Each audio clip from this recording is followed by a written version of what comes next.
think so. You know, you bring players in January, you want them to kick the team on, and that's exactly what they've done. And you know, Asensio, interesting one, wasn't it? Start the season at PSG, starting for PSG, and then all of a sudden Luis Enrique left him out. And a great move from Unai Emery, and he's really kicked Villa on. And the best part of that story starting the season at PSG is the fact that he's now going to face PSG, and he can face PSG because the rules are different, UEFA rules, so he can play against his parent club. How is that weird for him as a player, knowing that is actually his club?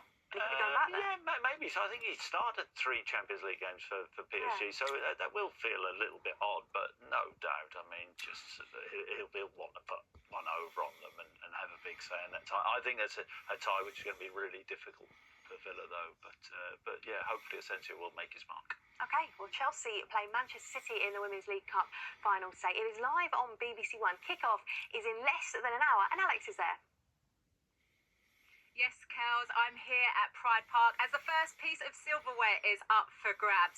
Big news from the Manchester City camp this week is they parted ways with their manager, Gareth Taylor, after 4.5 years in charge. But they do have a familiar face back in the dugout. Nick Cushion, who managed to win 6 trophies with the team, is taken charge in the interim period. But can Sonia Bompasta get her hands on her first piece of silverware with Chelsea? Because remember, they are chasing the quadruple. And Kels, I'll leave you to remind everyone at home and in the studio, only one women's team has ever managed to do that, and that was back in 2007.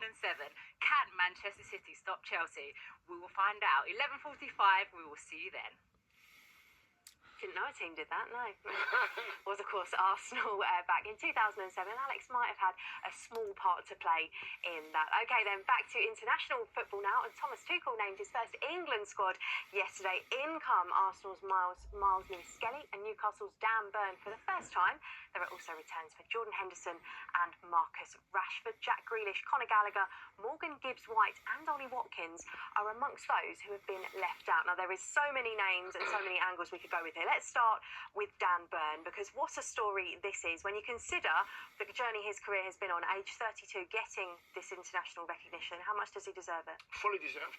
Absolutely fully deserved to me. Listen, the argument is the players that didn't get in, they deserve to get in as well, but you can only take so many players. So he has to make a decision, and whoever he chooses, he's going to be wrong in some people's eyes. I think he's right to give Dan Burn a chance. I think he's been outstanding, he's been consistent, he's a leader, he's a winner. So having somebody there that can do a lot of things as a defender, and he can play, I think it's a massive bonus. So I think he's right to get in the squad. It does feel like a lot of it's been about characters and stuff, because Jordan Henderson's been a little bit of a surprise recall for some people. He started one of Ajax's last 8 matches. Tuchel said, though, he embodies everything we are trying to build. You're frowning at me.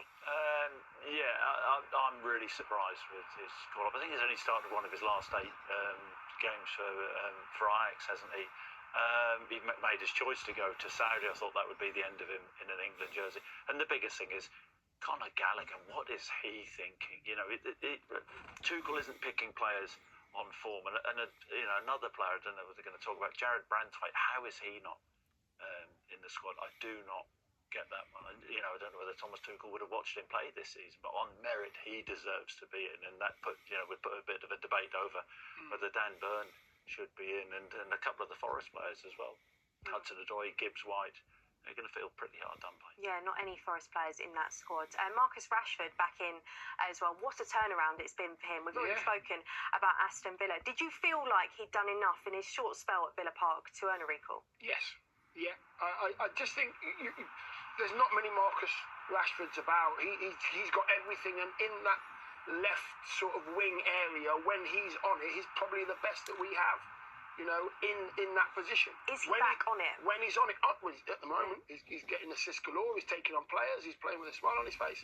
I believe that he should be in the squad and give him a chance. What message does that send to Callum Hudson-Odoi, though, who has been consistent all season? Rashford, as a few weeks has played well, but I think that's a terrible message to send. What did we learn about the way Tuchel's going to approach things with England from this squad? What did we learn? I think it's a difficult one. I think there are players who've been left out of the squad where, will feel really hard done by. And Dion says, I understand there's always going to be circumstances where everybody, thinks certain players should be in, and certain players should be left out. But look, for Thomas Tuchel, it's all about winning. He's got a short contract and he needs to win. He does indeed. Thank you very much to both of you. That is all we've got time for on today's Short and Sharp Football Focus. These guys are staying on for final score, so do join them. We've got the Women's League Cup final after the news as well, and there is lots of other football for you this weekend. Enjoy. Bye-bye.